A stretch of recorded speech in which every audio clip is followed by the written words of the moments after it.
Hey, what's up YouTube? You're watching Ready Set Drone, and today I have the brand new NanoHawk from EMAX. This thing is tiny, this thing is fast, and this thing is really fun to fly, so stay tuned. So as you all know, or maybe you don't, EMAX is the leader in small whoop style drones. And this is a really interesting one because the NanoHawk is even smaller than their TinyHawk series. Nano, I guess, is smaller than Tiny. And it is something that you can fly in really, really tight spaces. It's extremely lightweight. It flies very similar to a TinyHawk, and I've already been flying it a bit. But it is something that I think is going to bring this hobby to a lot of people who maybe were intimidated by something bigger. Look at the size of that thing. That's just tiny. This has 0802 1900 kV brushless motors, as well as a RunCam 3 on it, which is just a tiny little thing in there. It gives you about 3 minutes of flight time, depending on, plus or minus, depending on how you're flying. And it has this little tiny 300 milliamp hour, similar in style to the other EMAX batteries, 1S battery. Okay, so one thing real quick that I noticed that I was doing wrong before, there's a little pigtail cable that comes in the kit. And this little guy actually converts I have it here on the charger, it converts the end of the battery, which is this black one here, to this white connector. I was trying to shove the battery's connector straight into this charging port, and that didn't work.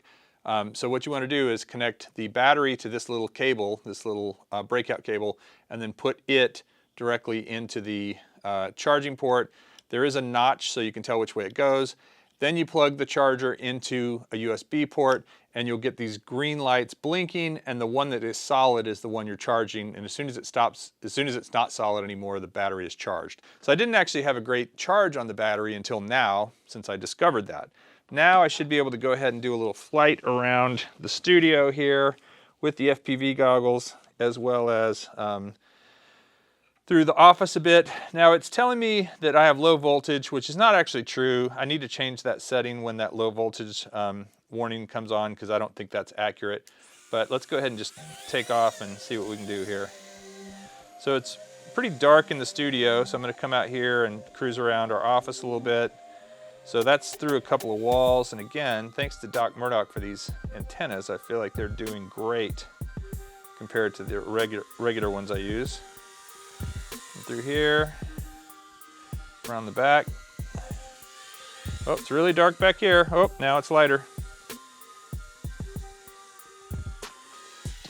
Oh yeah. Whoa, whoa, whoa. Oh, that's a nice thing about the ducted propellers, or the prop guards, is you can definitely bump into stuff. There's Noah.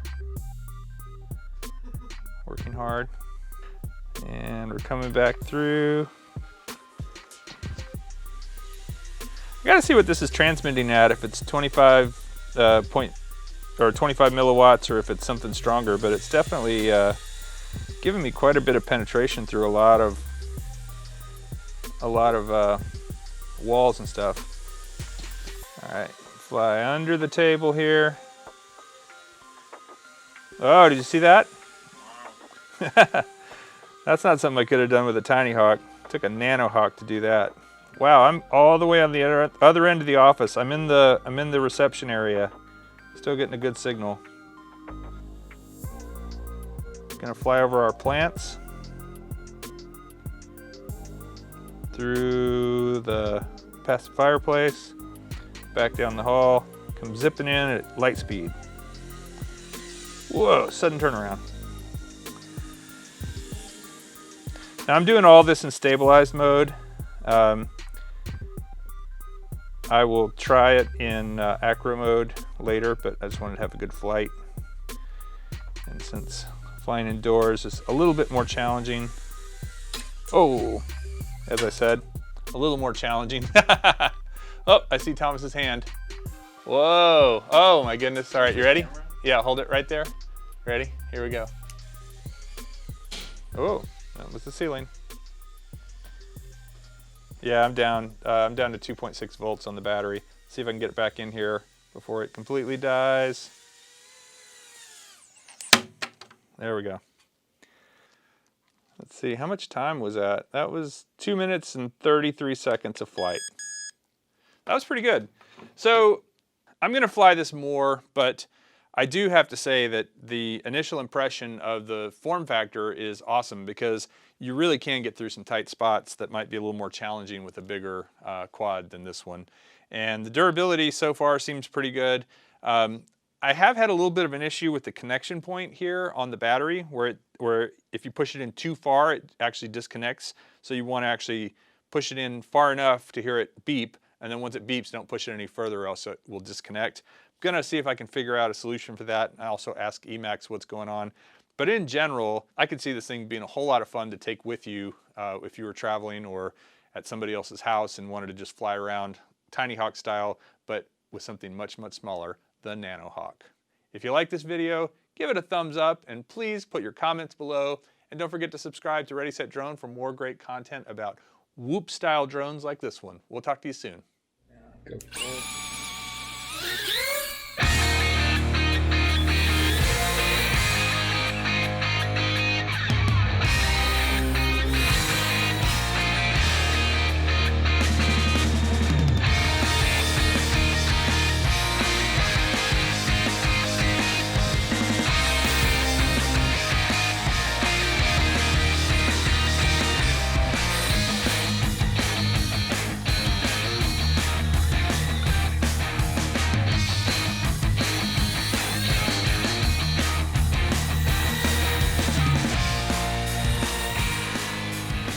Shot of you catching it?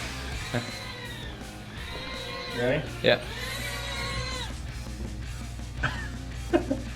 Okay, it's a very calm day here, and we are going to give it a try In the backyard, outdoors, and see how it does.